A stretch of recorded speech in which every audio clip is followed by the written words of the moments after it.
ودرج والحمد لله الذي بيده مفاتيح الفرج يا فرجنا إذا أغلقت الأبواب ويا رجاءنا إذا انقطعت الأسباب وحيل بيننا وبين ما نشتهي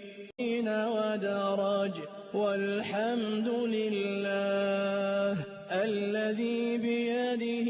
مفاتيح الفرج يا فرجنا إذا أغلقت الأبواب ويا رجاءنا إذا انقطعت الأسباب وحيل بيننا وبين ما نشتهي ودرج والحمد لله الذي بيده مفاتيح الفرج يا فرجنا